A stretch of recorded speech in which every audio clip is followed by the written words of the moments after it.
Começa agora o programa Sensibilidade. Apresentação: José Damião.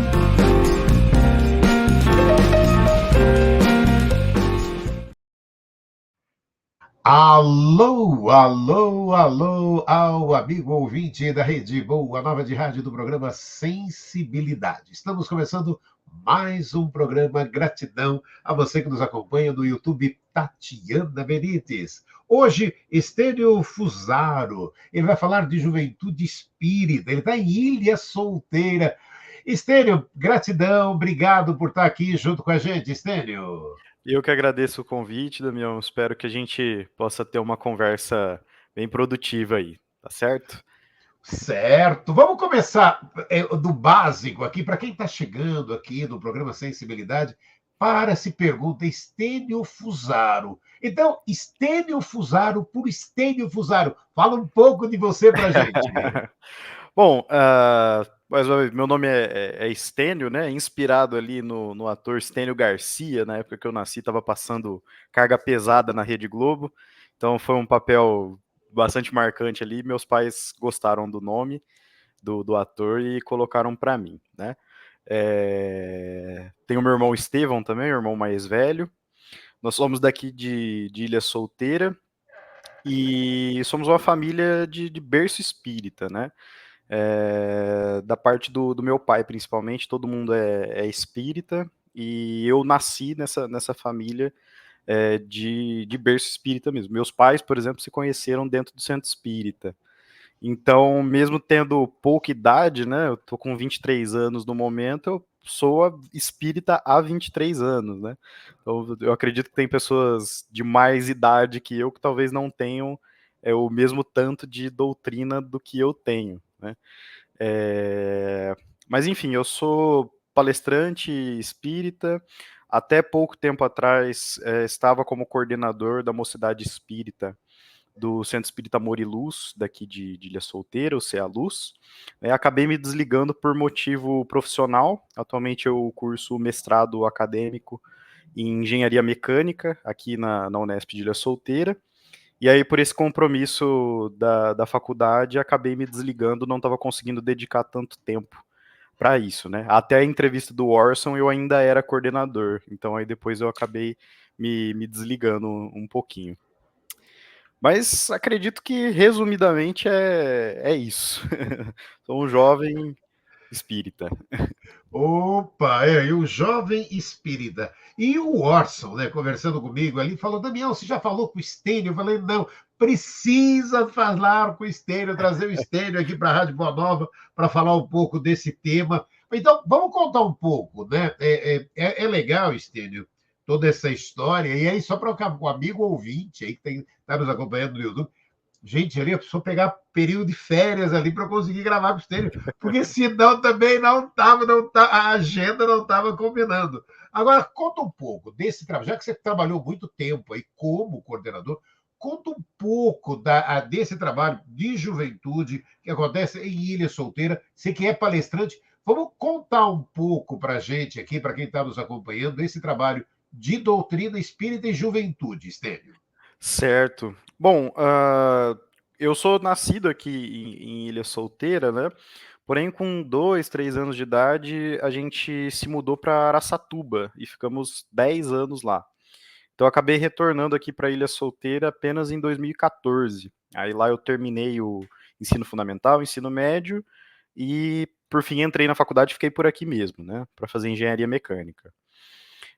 Só que, apesar dessas idas e vindas, eu sempre frequentei o centro espírita e, assim, com atividades direcionadas, né? Lá em Araçatuba é um núcleo muito interessante na parte espírita, tem diversos centros, né?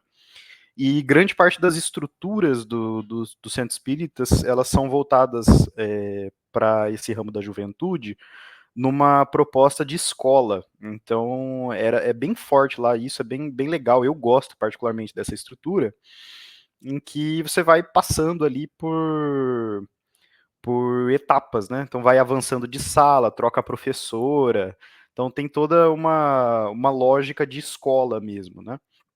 E eu sempre fui educado ali nesse sistema. Quando vim aqui para Ilha Solteira, a lógica é um pouco mais diferente. Aqui as mocidades costumam fazer como se fossem mesas redondas, né? Então, faz uma mesa redonda, discute um tema, conversa um pouco, estuda dentro das obras básicas. E eu fui pegando um pouco desses dois modelos, né? E construindo aquilo que eu achava que deveria ser uma mocidade ideal, vamos dizer assim, né?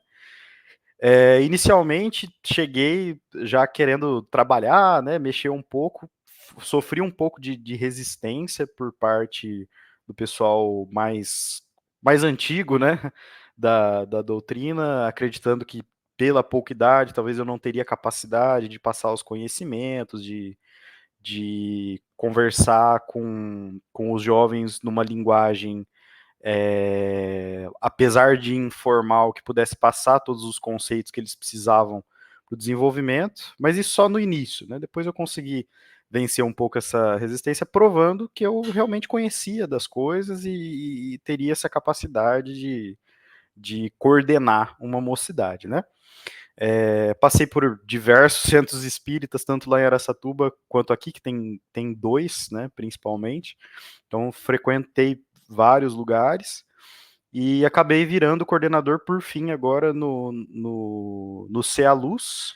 Isso eu tinha 18, 19 anos, então foi no começo ali da pandemia, 2020, tinha 19 anos. E assumi a turma de mocidade, sempre buscando aí mesclar esses sistemas dos quais eu participei, né? Então, tentando fazer esse sisteminha de escola, mas é muito difícil, sabe? Muitas vezes os pais não entendem qual que é a estrutura que a gente quer seguir, acreditam que a gente é babá dos filhos, e, bom, eu não tenho filhos ainda, não pretendo ter por um longo período ainda tenho muita coisa para resolver. Eu não vou ser babá de criança com 23 anos, né? Então, é um pouco difícil de adequar essa proposta, mas a gente foi levando até onde deu, vamos dizer assim. Vamos ampliar um pouco mais isso, Ok. né? Porque você tava falando dessa, né, de cara, é interessante, né, esse momento quando você falou da linguagem, né? De Uhum. chegar, a primeira barreira é enfrentar a barreira do centro com a linguagem. Será que ele Sim, tem esse conhecimento? Será que ele tem essa bagagem? E aí você traz essa realidade dos pais, né? Vamos ampliar um pouco, porque são dois momentos ali, quer dizer, primeira barreira duas ali de barreiras, né? você. É a primeira barreira interna de falar, pera um pouquinho, será que ele tem a bagagem? Será que ele, com esses. Na época, 19 anos, ali sabe o que ele está Sim, falando? E aí, esse outro grande desafio, que são os pais, para esta educação, para esse trabalho da juventude espírita. Vamos ampliar mais para a gente isso aí. perfeito. Bom, dessa primeira parte, né, da barreira mais da linguagem, eu tive bastante sorte aqui dentro do CEA Luz, né, do Centro Espírita Amor e Luz, de ter uma equipe por trás, uma diretoria e também da parte de evangelização, né, as professoras, coordenadoras ali, de ter essa visão de que, não, esse rapaz pode assumir tranquilamente uma turma de mocidade, ele sabe do que ele está falando, então houve essa recomendação, né, se eu quisesse assumir, se eu pudesse assumir, que eu teria essa condição, né? Pela Mel, que atualmente a gente tinha trocado, né? Ela estava como mocidade, aí eu cheguei para ter aula com ela, daí assumi a mocidade e ela foi para pré-evangelização, né? Para pré-mocidade, perdão. Que aí é a turma um pouco mais velha, assim, de evangelização. E eu assumi os mais velhos, né? Então, tive esse apoio dentro do centro. Eu falo da barreira, mas eu estou falando da barreira de uma maneira geral, de todos os centros espíritas que eu passei. Mas aqui no CEA Luz, realmente, eu consegui ser abraçado ali.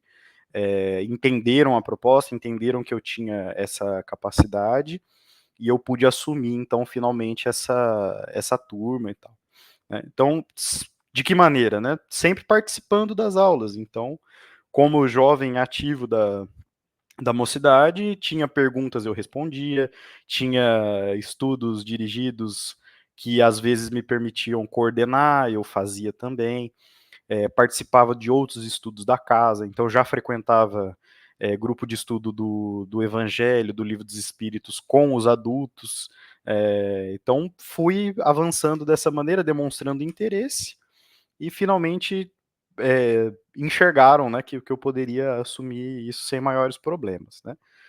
Então a barreira que eu falo inicialmente aí do centro espírita são de outras casas, de outras diretorias, que a gente não pode julgar, né, tem pessoas mais velhas que trabalham de uma maneira, não tem como a gente impor um tipo de linguagem mesmo, né, e eu falo linguagem porque, querendo ou não, mesmo estudando bastante, eu tenho uma linguagem mais informal. Eu sou jovem, converso com jovens o dia inteiro e eu sei quais são os tipos de problemas que o jovem atual passa, né? E que ele quer saber, ele quer discutir.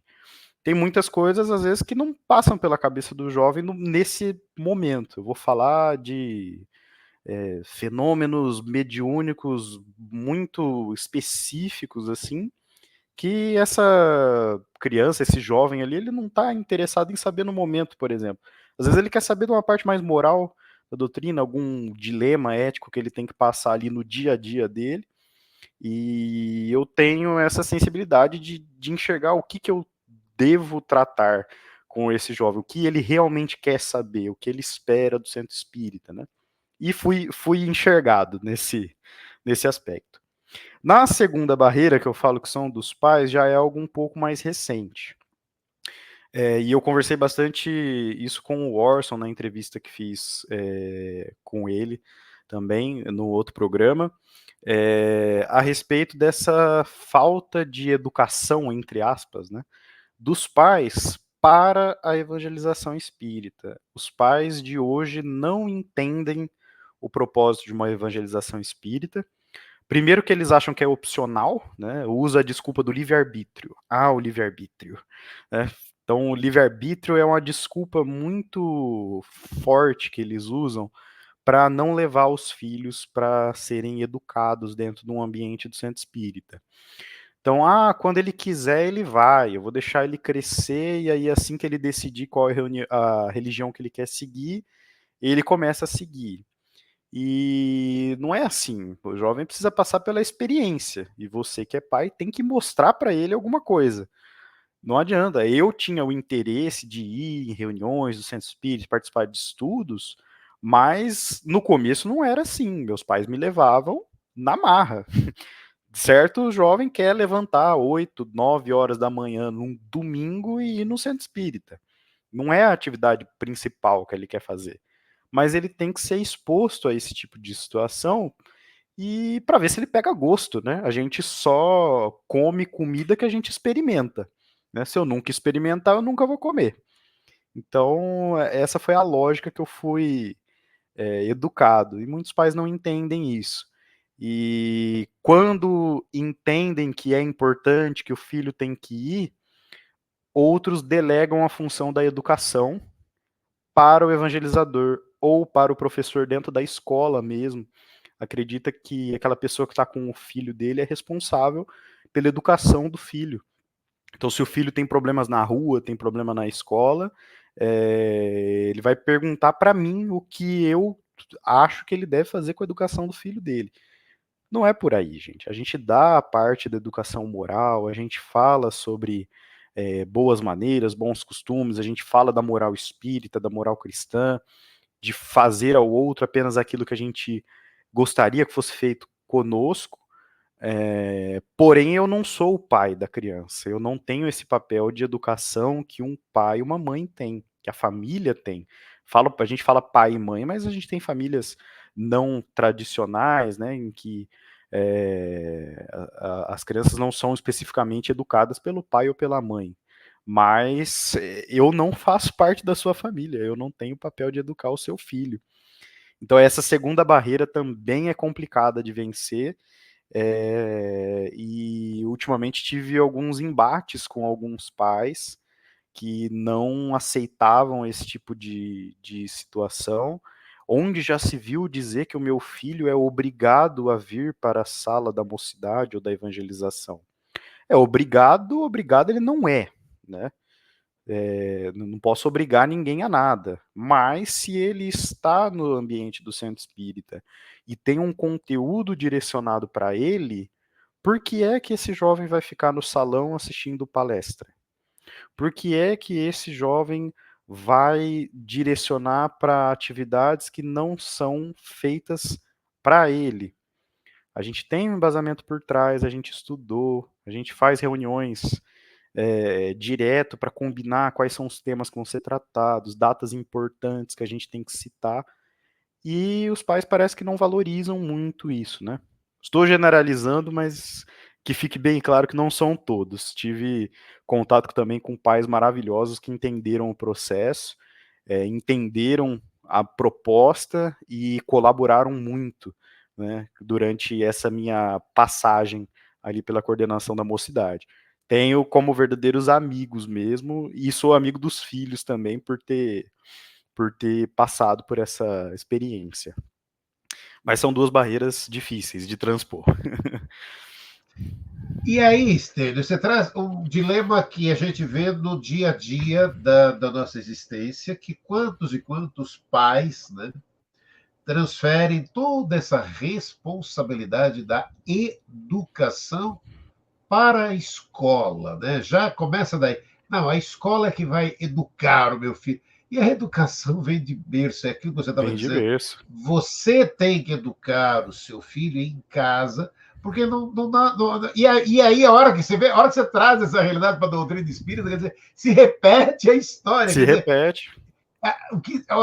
A escola tem que educar e o centro espírita tem que. Gente, aí não tem evangelho no lar, não tem nada. Porque os pais acham que você, o evangelizador, o coordenador, é quem vai educar essas crianças dentro da doutrina espírita. Exato. Ô, Estênio, que luta! Nossa, Estênio, eu É pensei que a coisa fosse complicado. só universal, não, mas dentro da doutrina também, Não. Estênio.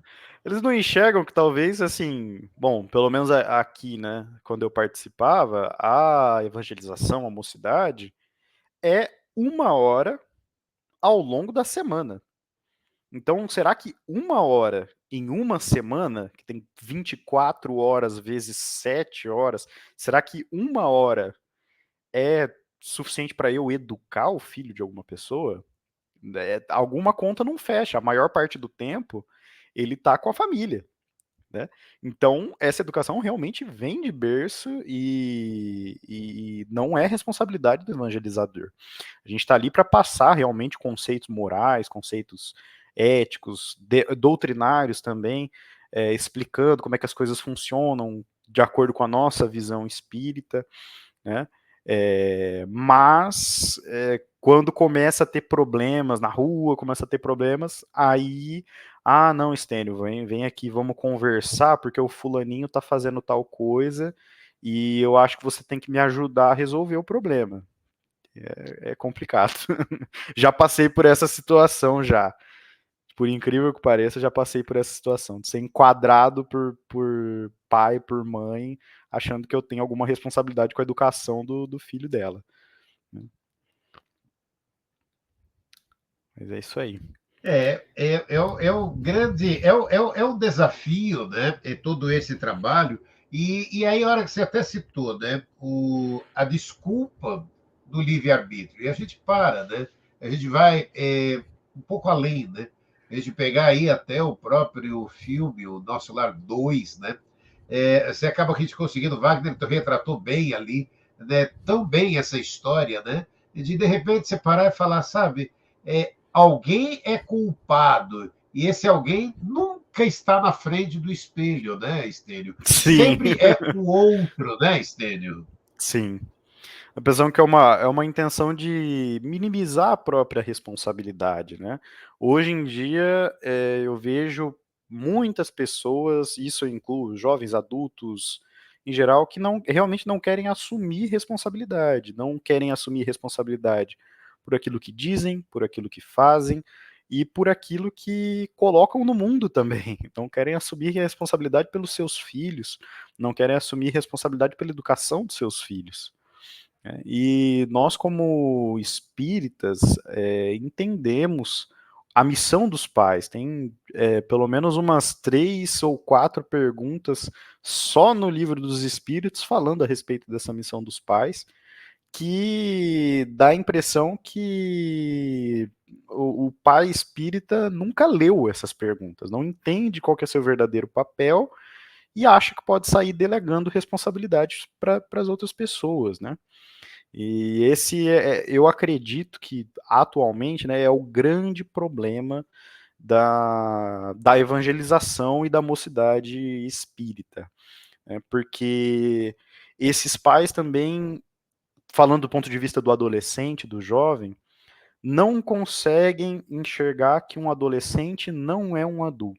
Ele não está pronto para assumir responsabilidades, que quem tem que assumir são os pais.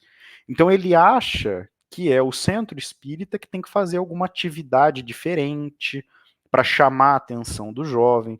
Muitas casas espíritas pensam isso também, diretorias pensam isso, que não, você tem que fazer alguma coisa diferente, tem que fazer uma brincadeira, tem que pôr uma música, tem que fazer um teatro. Realmente, a gente tem essas atividades. Só que quando a gente propõe, não tem adesão da família, não tem adesão de público.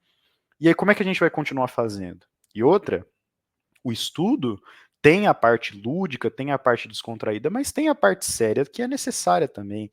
Sentar, ler o livro, ler o Evangelho segundo o Espiritismo, discutir os ensinamentos morais ali expostos, e não é só brincadeira, só oba-oba. Então não é responsabilidade do evangelizador também fazer nada diferente para atrair o seu filho. Você tem que levá-lo até o centro espírita. Ele não vai pegar o carro, entrar no carro domingo, 8, 9 horas da manhã e ir para o centro espírita. Ele não vai fazer isso sozinho. Ele não vai pegar a bicicletinha dele. Aqui em Ilha Solteira se usa muita bicicleta, mas ele não vai pegar. Domingo de manhã ele vai ficar dormindo, se você deixar. Então, tem esse ponto também de os pais, além de não enxergarem a importância do estudo, também não conseguem enxergar que o seu filho, adolescente, criança, não é um adulto. Ele não está pronto para assumir as responsabilidades dele. Então, você que tem que assumi-las por ele. Leve seu filho ao centro espírita, leve para evangelização. Não poupe seu filho desse tipo de conhecimento. Apesar de ter me desligado da mocidade, como eu comentei, mas ainda me considero parte integrante desse movimento de juventude espírita, digo, nós temos preparo para acolher o seu filho. Nós temos materiais didáticos, nós temos diversos estudos que a gente faz para poder melhor atender o seu filho, para poder melhor responder as questões que talvez você, como pai, não tenha respostas, mas a gente pode te ajudar com isso. Então, o centro espírita ou o espiritismo não é uma jornada individual. A família tem que estar junto desse processo, né?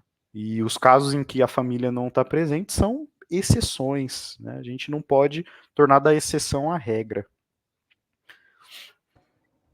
E aí, você falou uma outra parte que eu queria trazer aqui, que é que eles estão nos acompanhando. A gente está falando aí de pais, de filhos, e aí para os filhos. Aí o filho para e vai lá para o centro espírita. E aí você comentou dos temas. Você que trabalhou aí em Araçatuba, em Ilha Solteira.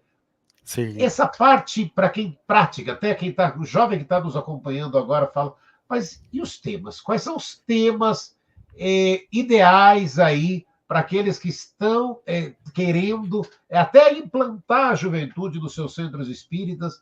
Quais temas tratar, Eustênio? Bom, é uma excelente pergunta, Damião. Durante todo esse tempo, eu nunca fugi das obras básicas, nunca fugi das obras básicas. Então, mesmo que eu fosse tratar um tema que talvez não tem lá no índice remissivo das obras, especificamente aquele tema que eu quero tratar, eu sempre puxo para o tema. Vou dar um exemplo, por exemplo, que me veio à memória agora, um aluno uma vez começou a perguntar, tinha acabado de estourar aquela guerra da Ucrânia, né? E começou a perguntar a respeito da guerra, qual que era a visão espírita disso, por que que Deus permite que haja guerra. E eu falei, bom, é um excelente tema para a gente tratar aqui, vou estudar e trago na semana que vem. E a gente fez uma aula inteira sobre lei da destruição. Então a gente pegou ali as leis morais, né? Então, que é o estudo basiquinho ali, é o beabá do Evangelho segundo o Espiritismo, é falar das leis morais, né? Então, comecei primeiro pela lei de destruição para poder responder a dúvida desse aluno, né, desse jovem, mas depois a gente já ganhou vários outros temas, que aí as outras 9 leis a gente falou nas aulas subsequentes. Então, eu acredito que um bom início para quem quiser implementar a juventude até o perdão, a mocidade e quem quiser implementar também a evangelização infantil, né, as leis morais são um excelente ponto de partida. Obviamente que dependendo da faixa etária a gente vai ter que dar uma filtrada nesses conteúdos, porque é muito difícil você falar, por exemplo, para uma criança pequena, né, que a destruição é necessária, né, especificamente falando da lei de destruição. Talvez eles não tenham discernimento de entender que faz parte do processo evolutivo, né, então é um pouco difícil de explicar isso para os menores. Mas a gente pode falar para eles, por exemplo, dos desastres naturais, que é a natureza em movimento, que coisas precisam morrer para que novas coisas nasçam, o ciclo da vida. Então dá para a gente adaptar para outros aspectos, né? E também falar da parte moral, porque mesmo falando da lei da destruição, que a destruição é necessária para a reconstrução, a gente tem que condenar a guerra, a gente tem que condenar a violência e explicar que o último caso em que se chega a essa violência extrema que é uma guerra foi justamente porque várias outras barreiras anteriores, morais, falharam. Nós, como humanidade, falhamos. Então, são assuntos muito filosóficos, mas que estão bem contidos dentro das leis morais. Então, a minha recomendação é começar por aí. Pega o Evangelho segundo o Espiritismo e direciona para esse estudo das leis morais até chegar, por fim, naquilo que é o nosso foco principal da doutrina, que é a lei de amor, justiça e caridade.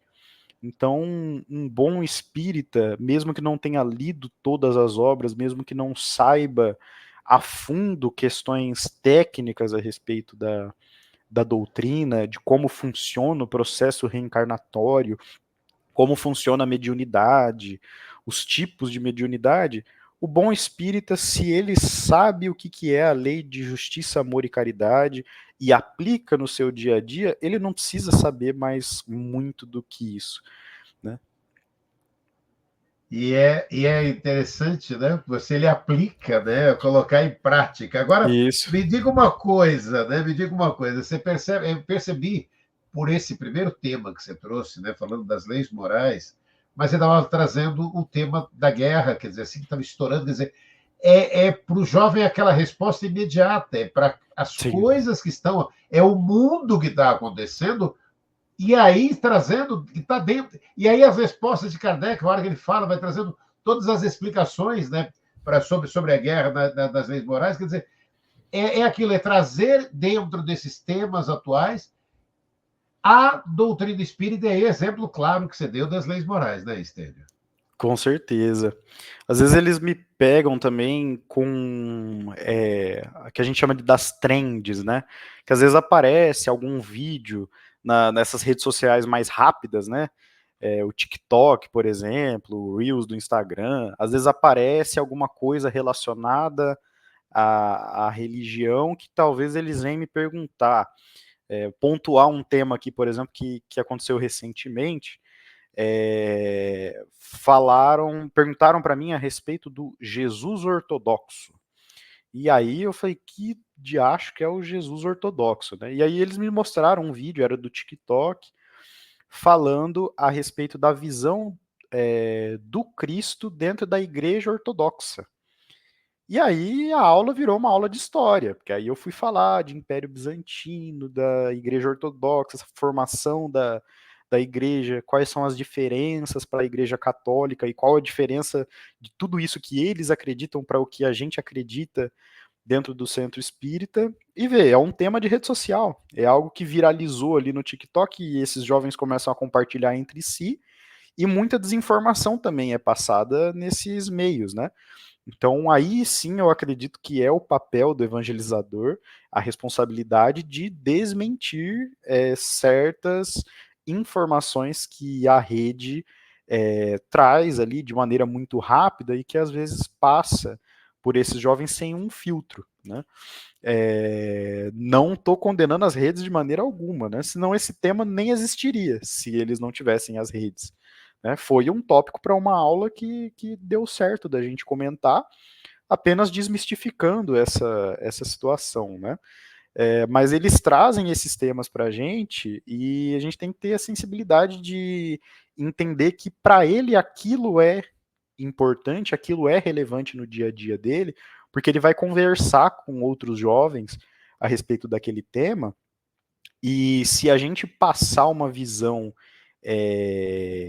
errada, né, daquilo que seria a interpretação espírita, essa visão vai ser reproduzida. Né? Então, sempre os temas que eles trazem eu procuro estudar, tento jogar à luz da doutrina, vejo se já foi comentado algo a respeito por autoridades espíritas, né, por expoentes aí da doutrina, e depois devolvo para eles. Né? Mas eles sempre estão trazendo temas do dia a dia deles e a gente tem que ter essa sensibilidade aí de pegar esse tema no ar e tentar discutir. E é a realidade, né? Porque se na verdade ele está vivendo, e aí aquilo que você comentou, né, Estênio, como é importante quando a gente consegue parar e trazer, espera um pouquinho, vamos corrigir isso daí, porque Isso. é aí onde entra de novo, né? Aquelas coisas das pessoas pararem, estão passando porque recebeu, porque achou bonito, e aí não entendeu ali o que tem, né? Então, quando a gente tem essa oportunidade de poder colocar, né, dentro da doutrina, e aí aquilo que você comentou, né, passar a diferença. Olha, ele pensa assim, a doutrina espírita vê, porque você consegue Isso. clarear ou ampliar ainda mais o universo de tantos e tantos jovens, né, Estênio? Com certeza, são visões diferentes e que a gente tem que abraçar para realmente explicar para esses jovens que vão ter embates, vão ter pessoas com opiniões diferentes e a gente tem que defender o nosso ponto com fatos, com coisas sólidas, né? Então, a gente vai conversando, eu vou lembrando dos tópicos, né? Teve um tópico também que me perguntaram por que é que os judeus não aceitam Jesus como sendo o Messias. Aí virou outra aula de história também, da respeito da linhagem da tribo de Judá, e que os judeus não aceitam que Jesus tenha vindo da tribo de Judá, porque a linhagem de José não é diretamente ligada a essa tribo de Israel. E aí eu explico para eles que a verdadeira linhagem do Cristo, que deriva da tribo de Judá, que faria ele ser um descendente direto do rei Davi, é através da linhagem de Maria. E é aí que os judeus não aceitam, porque tem um costume ali de considerar apenas a linhagem do pai. Né? E aí explico para eles dessa maneira, mostrando, os judeus não acreditam que Jesus é o Messias, porque a linhagem de José não deriva da tribo de Judá, como dizia a profecia. Né? Então, são coisas assim que a gente tem que ter uma bagagem, tem que estudar um pouquinho, tem que ir atrás, mas são perguntas pertinentes que às vezes eles vão fazer para os pais e os pais não vão saber responder. Né? E aí me fizeram essa pergunta, fui, pesquisei, olhei, e aí você consegue falar, os judeus não acreditam por conta desse motivo. Mas é um motivo de se respeitar também a religião do outro, a crença do outro, aquilo que ele acredita, e, numa eventual discussão, pontuar os próprios argumentos.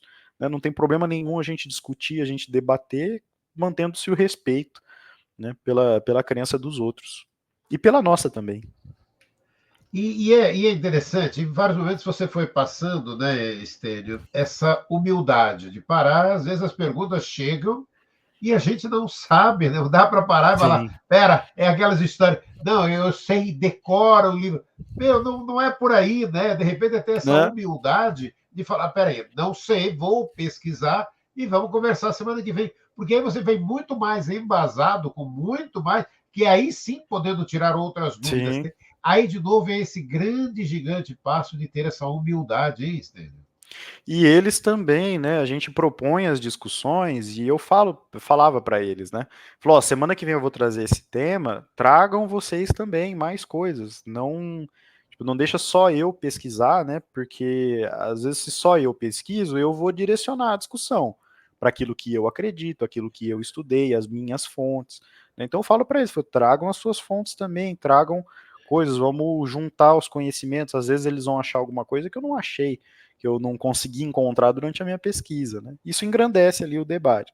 Então, essa união desse ambiente, entre aspas, de escola, vamos dizer assim, como eu aprendi em Araçatuba, com essa proposta mais de mesa redonda que a gente tem aqui em Ilha Solteira, acho que foi muito esclarecedor ali para mim quando eu estava organizando esses pensamentos, né? Então tem que ter uma coordenação, tem que ter uma certa hierarquia. Eu estava ali nesse papel central ali do professor, vamos dizer assim, mas também observar os pontos que são trazidos por eles, né? Porque se eu sozinho for guiar a discussão, eu vou guiar com base naquilo que eu acho que deveria ser tratado naquele momento. E às vezes ele não quer saber naquele momento, às vezes ele quer saber de outro assunto. Quer dizer, é bacana isso, né? Essa troca, né? Que você tem essa experiência. E é importante isso que você comentou, né, Estênio? Dessa bagagem que você foi adquirindo, vai em Araçatuba, aí em Ilha Solteira, de colocar. E o bonito, aquilo que você mesmo disse, né?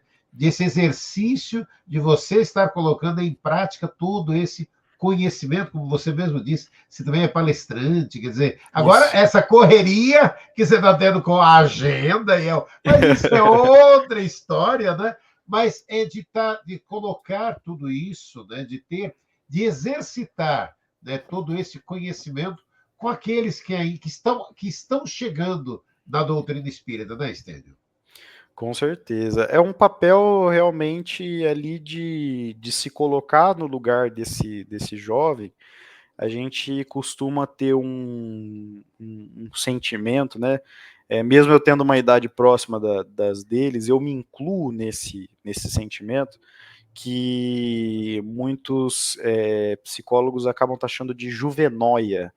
Juvenóia é basicamente esse sentimento de aversão àquilo que é novo. Então, sempre a acreditar que a geração mais nova é imbecil e que, na verdade, aquilo que presta é aquilo que está aí há muitos anos e os costumes e as tradições. Eu, assim, respeito as tradições, respeito os costumes, procuro entender, procuro estudar, porém eu vejo nessa geração mais nova essa ânsia pelo conhecimento, e quando não tem esse suporte dos adultos em entender e direcionar essa curiosidade, eu acabo me colocando no lugar deles de ser calado, né? Da impressão que a gente está calando esse sentimento deles, calando essa vontade de saber, porque a gente acha que aquilo que nós queremos que eles estudem é mais importante, né? Então tem que ponderar um pouco os dois lados, né? Então, entender aquilo que eles querem saber, entender aquilo que eles têm curiosidade e direcionar para o caminho correto, né? Então, se ele tem alguma dúvida moral, por exemplo, de algo que ele deve fazer, eu vou procurar entender qual que é a origem desse sentimento, por que que ele está com essa dúvida, esse questionamento, e direcionar para aquilo que eu acho que é a resposta correta, que vai estar dentro do Evangelho segundo o Espiritismo. Se a questão é um pouco mais filosófica, se ele quer saber a respeito da estrutura espiritual e como funcionam as coisas do lado de lá, né, já direciono ali para um livro dos espíritos, direciono também para o Céu e Inferno também, que é uma obra que recentemente eu comecei a ter um contato maior, que explica muita coisa. É justamente assim um papel de direcionar para as fontes certas, né? E as fontes certas, grande parte delas vai estar tudo que a gente quer saber dentro das obras básicas. Dificilmente vai estar fora daquilo ali. E quando está fora, normalmente tem alguma referência que a gente pode trazer de novo para o Pentateuco ali, e não foge muito daquilo. As obras são bem fechadinhas nesse sentido.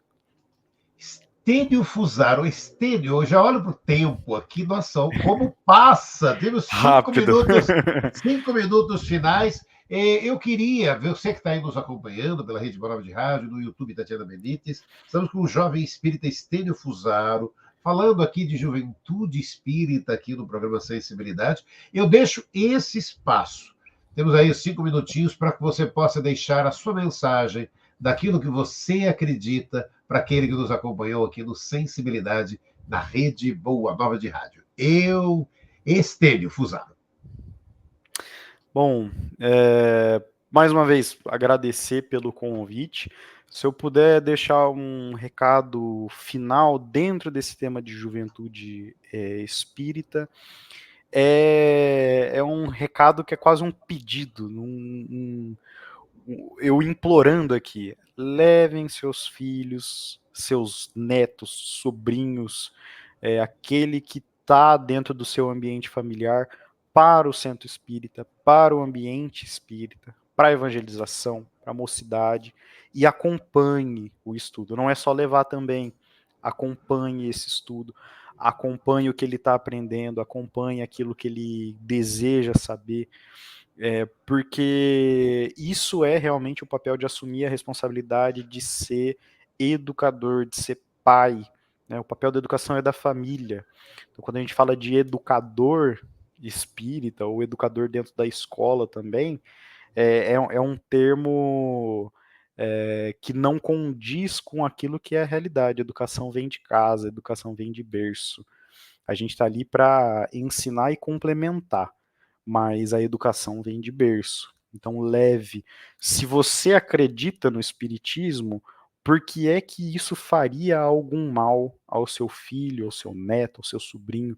Se você acredita, se aquilo te faz bem, por que é que você está privando esse jovem que mora com você de participar disso também, né? Se você deseja o melhor para ele e aquilo faz bem para você, logo você acredita que aquilo deva fazer bem para ele também, né? É uma questão lógica ali.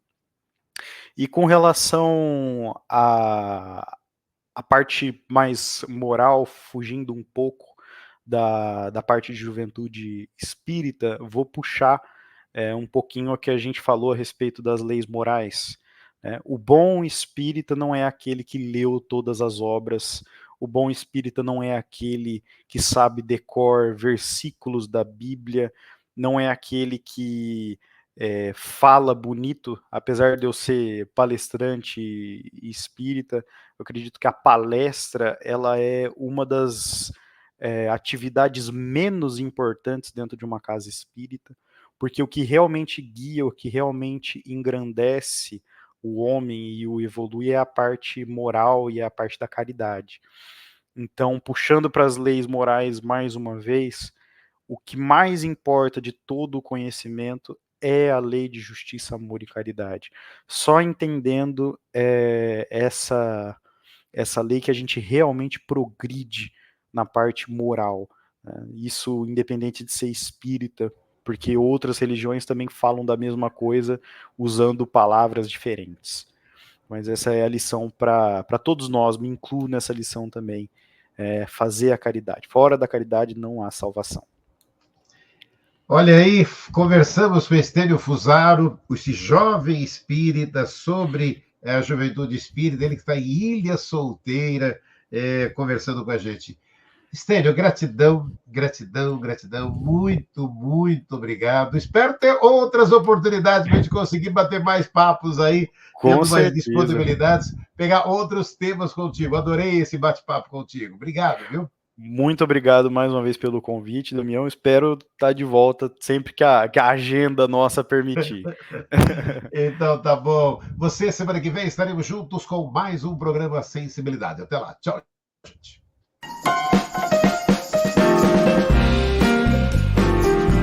Você ouviu o programa Sensibilidade.